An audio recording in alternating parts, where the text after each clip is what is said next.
Halo semua, kenalin nama aku Fauzan. Kali ini aku bakal coba membahas dan sedikit sharing terkait tentang static routing di dalam jaringan komputer. Nah, pada pembahasan kali ini kita bakal lebih membahas terkait tentang fundamental static routing ini. Kemudian nanti juga aku bakal sedikit demonstrasi dan juga implementasi langsung terkait konsep static routing ini di dalam aplikasi Cisco Packet Tracer. Nah, kemudian selain itu, nantinya kita juga bakal membahas terkait tentang materi yang meliputi konsep, kemudian kelebihan dan kekurangan, serta langkah implementasi dari Cisco Packet Tracer, yaitu dengan mengimplementasikan static routing ini ke dalam sistem. Kemudian, tanpa berlama lagi, kita mulai aja pembahasannya. Nah, jadi sebagai agenda pembahasan kali ini, jadi terdapat 4 topik pembahasan yang akan aku sampaikan terkait materi static routing ini. Di antaranya yang pertama, yaitu nanti aku bakal menjelaskan terkait tentang pendahuluan dari static routing itu terlebih dahulu.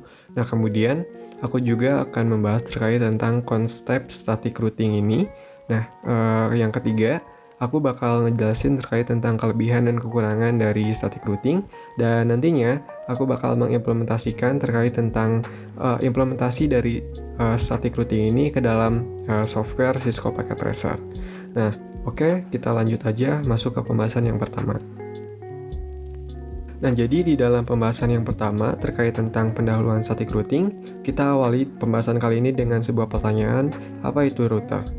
Nah, jadi jika kita lihat pengertian dan kegunaan dari router itu sendiri, jadi router merupakan sebuah alat yang berfungsi untuk mengirimkan paket data dari satu jaringan ke jaringan lainnya.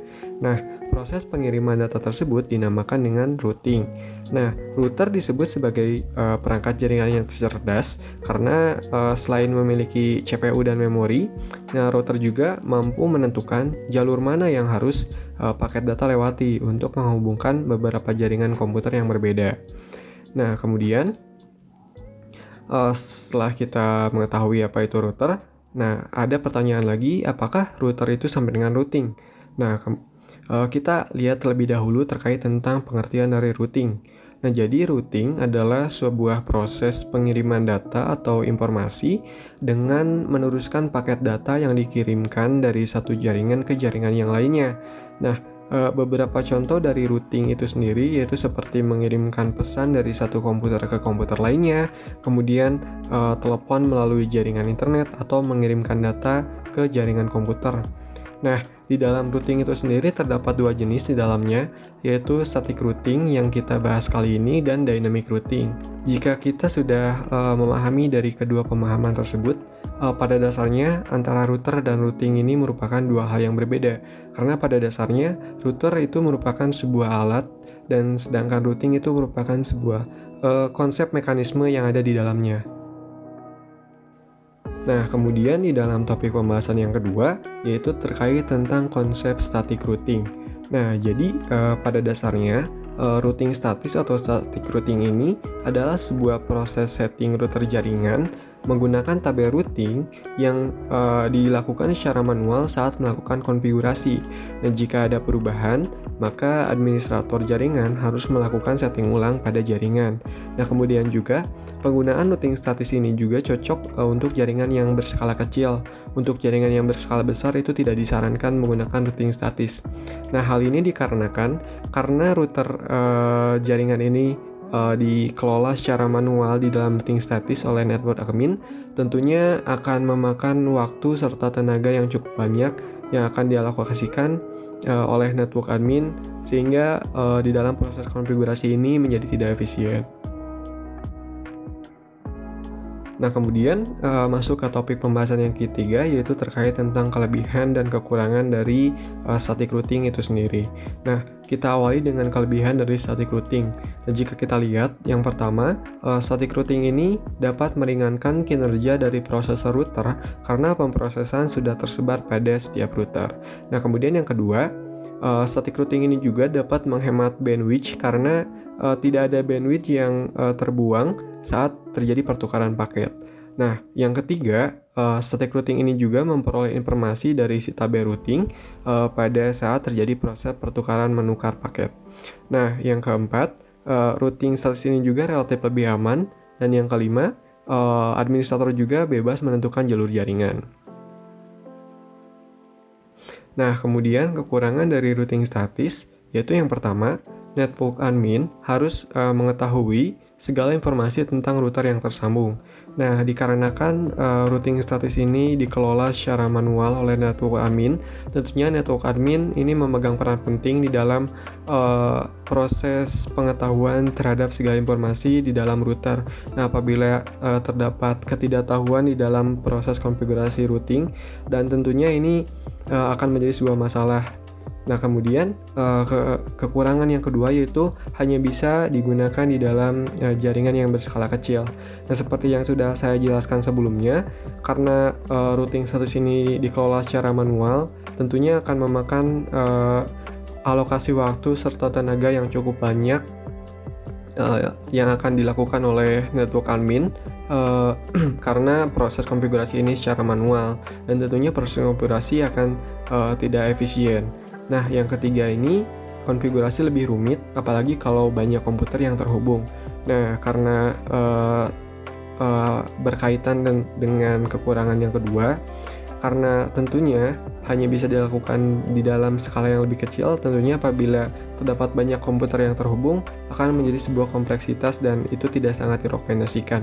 Nah, kemudian yang keempat, static routing ini juga membutuhkan waktu konfigurasi yang lebih lama. Dan yang kelima, jika ada jalur yang rusak, jaringan akan terhenti. Nah, ini kelemahan yang ada di dalam static routing juga, di mana jika ada suatu jaringan yang rusak, maka suatu jaringan akan mati total. Nah, ini dikarenakan router tidak dapat membaca mana jalur alternatif yang bisa dilalui oleh paket data, karena konfigurasi atau konsep dasar yang diimplementasikan di dalam static routing ini menggunakan routing table. Nah, di dalam topik pembahasan yang keempat, kita akan mengimplementasikan static routing ini menggunakan software Cisco Packet Tracer. Jadi kita langsung saja masuk ke aplikasinya, yaitu Cisco Packet Tracer, dan let's connect. Oke, kembali lagi. Sekarang kita udah berada di software Cisco Packet Tracer, dan aku juga udah buat topologi sederhana dari 4 buah PC yang terbagi menjadi 2 buah jaringan, kemudian ada 2 switch dan juga 2 router. Nah, aku juga udah ngasih masing-masing network address untuk tiap-tiap jaringan, di mana network address yang pertama itu ada 192.168.1.0. Kemudian untuk network address yang kedua yaitu 192.168.2.0, dan network address yang ketiga yang menghubungkan antara router 1 dan router 2 yaitu 192.168.3.0. Nah, di dalam topologi yang udah aku desain ini, jadi kita analisis terlebih dahulu apakah yang kita perlu konfigurasi dan apa yang kita harus tambahkan. Jadi untuk pertama mungkin kita bakal cek dulu apakah setiap PC yang ada di dalam jaringan ini sudah memiliki IP address yang sesuai dengan network address-nya. Jadi kita bisa cek satu-satu. Nah, jadi untuk PC1 sudah sesuai, di mana IP address-nya itu 192.168.1.2, di mana itu masih masuk ke dalam network address yang pertama. Nah, kemudian yang belum itu yaitu default gateway yang belum dikonfigurasi di dalam PC1. Nah, karena saya sudah mengalokasikan di mana default gateway itu merupakan titik 1 di dalam network address. Nah, jadi kita bisa tinggal tambahkan saja 192.168.1.1. Nah, kita lanjutkan ke konfigurasi pada PC2, dan sama seperti PC1, PC2 juga sudah memiliki IP address-nya yaitu 192.168.1.3, dan kita bisa tambahkan default gateway tadi yaitu 192.168.1.1. Oke, sekarang kita coba cek untuk PC ketiga. Nah, untuk PC yang ketiga, sudah dikonfigurasi IP-nya yaitu 192.168.2.2 dan ini masuk ke network address yang kedua. Nah, kemudian sama seperti network yang satu, saya juga mengalokasikan nilai IP titik 1 untuk default gateway pada network address yang kedua. Jadi kita bisa tinggal tambahkan 192.168.2.1. Nah, kita bisa copy, kemudian kita tambahkan di PC yang kedua, PC yang keempat. Mohon maaf. Jadi, nah kita tambahkan saja dan sudah. Nah, selanjutnya mungkin yang akan kita lakukan karena kita lihat pada jaringan yang menghubungkan antara switch dan router ini masih berwarna merah. Jadi mungkin kita bakal konfigurasi masing-masing interface yang ada pada router tersebut. Nah, jadi yang pertama kita bakal konfigurasi terlebih dahulu router yang interface yang menghubungkan antara switch dan router pada router 1. Nah, jadi kita bisa melakukan konfigurasi. Kita bisa nyalakan terlebih dahulu. Nah, kemudian kita bisa tunggu terlebih dahulu karena masih proses loading. Dan mungkin saya akan coba lihat juga pada router yang kedua apakah sudah hidup. Yang kedua sudah hidup. Nah, jadi kita langsung saja melakukan konfigurasi terhadap interface-nya. Jadi kita bisa langsung aja masuk ke CLI dan nanti kita bakal konfigurasi untuk interface FA0/0 berarti. Jadi kita bisa tinggal enable. Nah, jadi kita tinggal pilih selanjutnya interface-nya yaitu FA interface. Kita masuk ke konfigurasi general dulu yaitu configure terminal.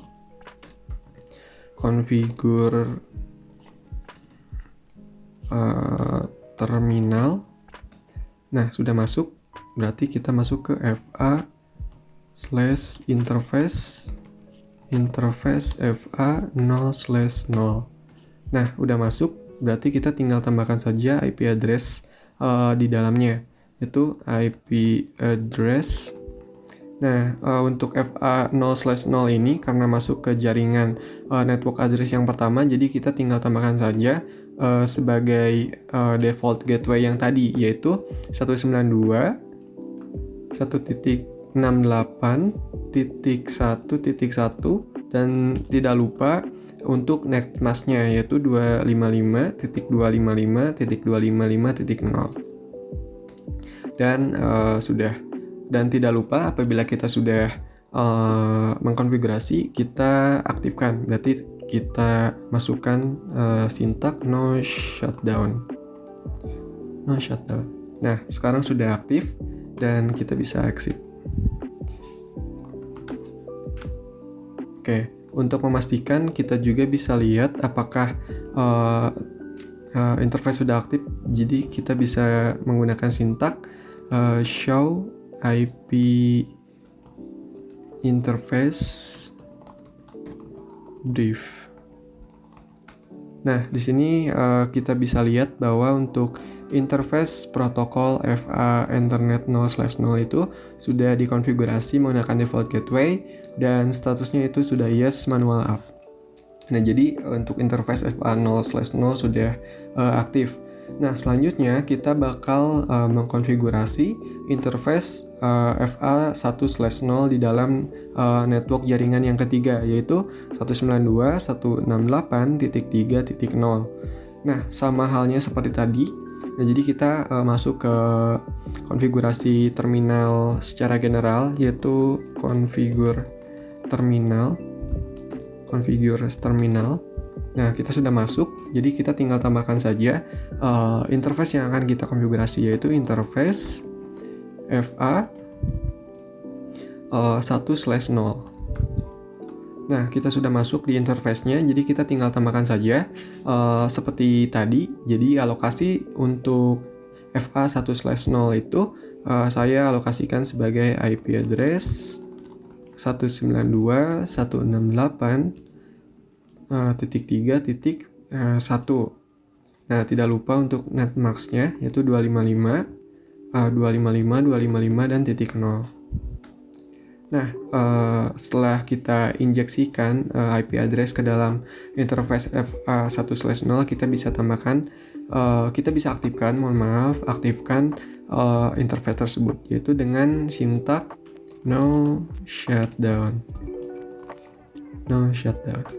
Nah, sekarang kita cek kembali apakah sudah aktif dengan sintak show IP interface brief.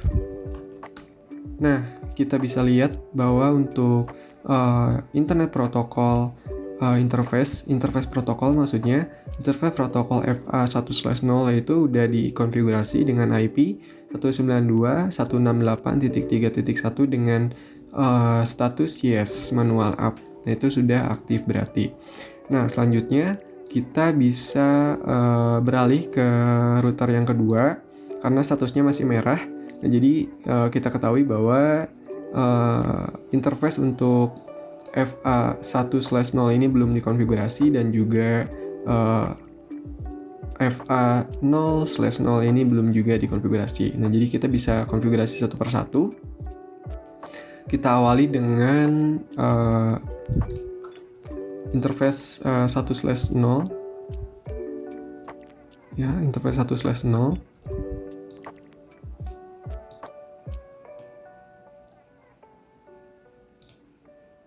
Nah, jadi kita bisa ketik enable, kemudian kita masuk ke konfigurasi general, configure terminal. Nah, kita masuk ke interface-nya yaitu interface FA1/0. Nah, karena router 2 ini masuk ke network yang kedua untuk FA1/0, jadi kita tambahkan network address yaitu dengan default gateway yang ada pada network address yang kedua ini. Jadi kita tinggal tambahkan IP address. IP address berarti default gateway-nya 192.168.2.1 dan netmark-nya 255.255.255.0. Nah, ini udah kita injeksi dan kita aktifkan interface-nya dengan sintak no shutdown. Nah, sudah aktif juga. Jadi kita bisa ngecek seperti tadi dengan sintak show IP brief, show IP interface brief. Nah, dapat dilihat untuk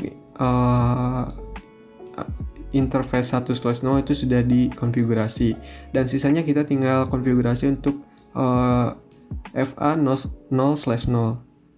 Jadi kita bisa masuk lagi itu dengan sintak configure terminal. Jadi kita masuk ke konfigurasi general.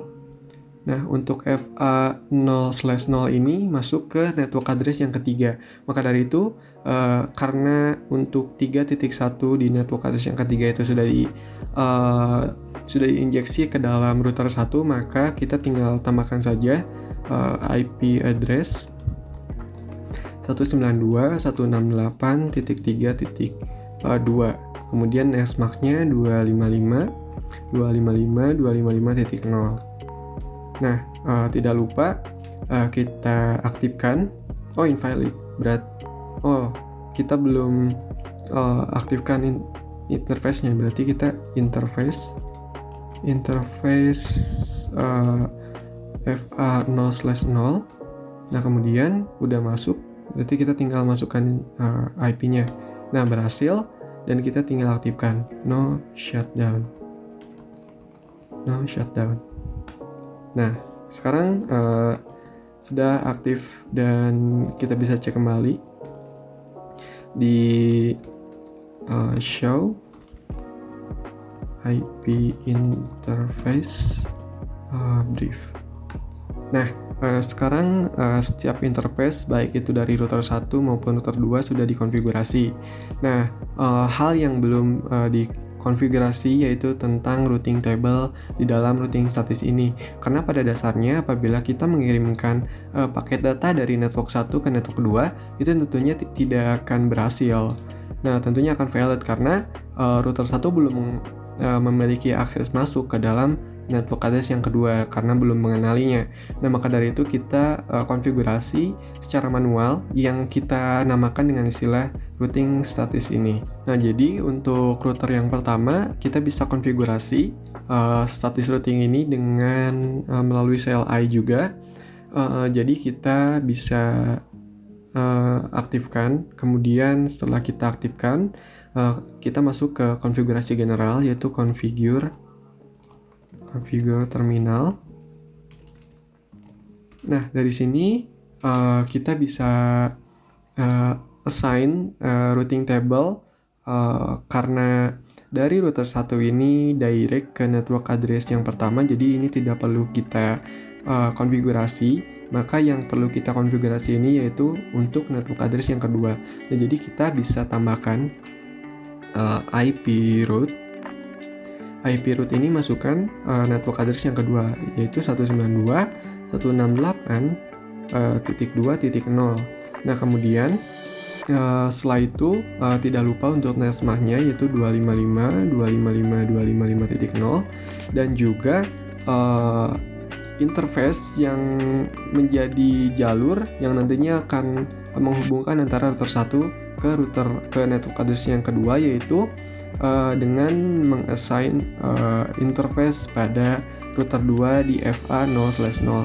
Jadi kita ketahui bahwa untuk network address FA0/0 ini kita menggunakan 192.168.3.2. Nah, setelah ini kita tinggal enter.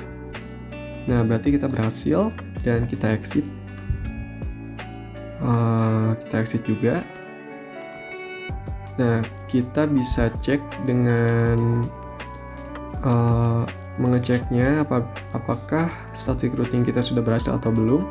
Ini dengan syntax show IP route. Nah, kita bisa lihat bahwa sudah ada 3 jaringan yang sudah terkoneksi dengan IP dengan router 3. Nah, jadi untuk 192.168.0 ini network address-nya sudah secara direct connect dengan router. Nah, kemudian untuk 192.168.3.0 ini untuk network address yang ketiga ini sudah direct juga. Nah, kemudian yang network address yang kedua yaitu yang 192.168.2.0 ini sudah dikonfigurasi dan di-assign secara manual. Nah, kemudian sisanya kita tinggal assign dan konfigurasi untuk router yang kedua. Nah, caranya hampir sama, jadi kita tinggal masuk saja ke konfigurasi terminal untuk router yang kedua. Jadi masuk ke configure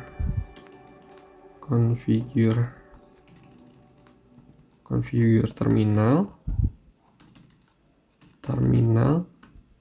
Nah, kita sudah masuk dan kita bisa tambahkan seperti tadi sama IP route untuk network address yang pertama yaitu 192.168.1.0, kemudian netmax-nya yaitu 255.255.255.0 dan juga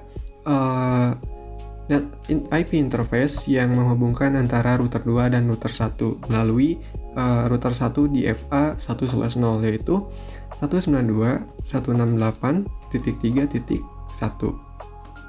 Nah, sekarang sudah desain dan kita juga bisa cek melalui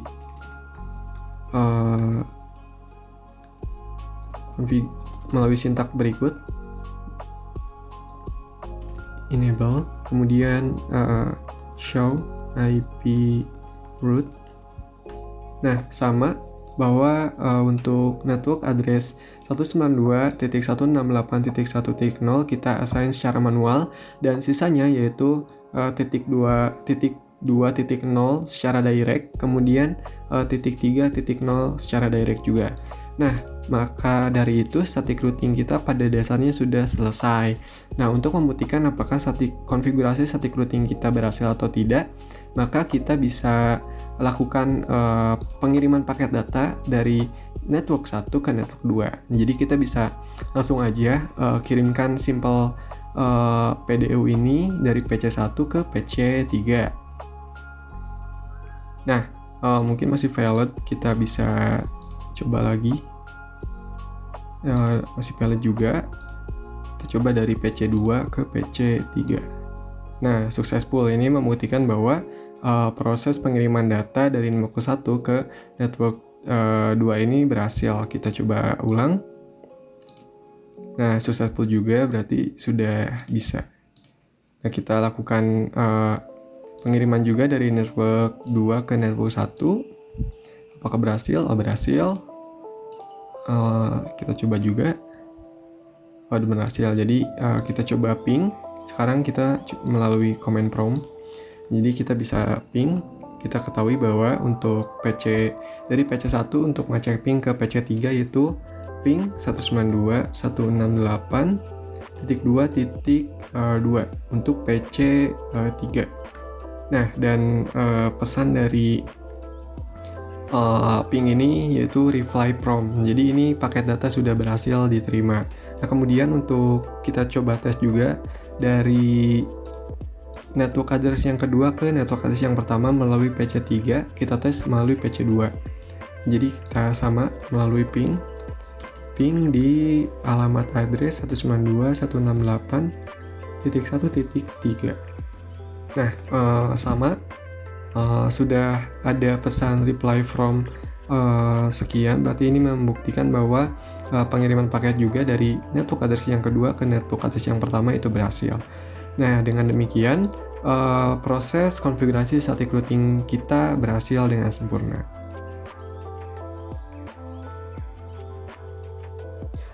Oke, setelah kita implementasi tadi, semoga dapat dipahami dan dapat diimplementasikan.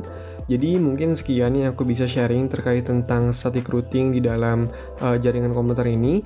Apabila ada pertanyaan terkait yang aku sampaikan tadi, jangan sungkan untuk bertanya di kolom komentar. Kurang lebihnya mohon maaf, terima kasih dan sampai jumpa.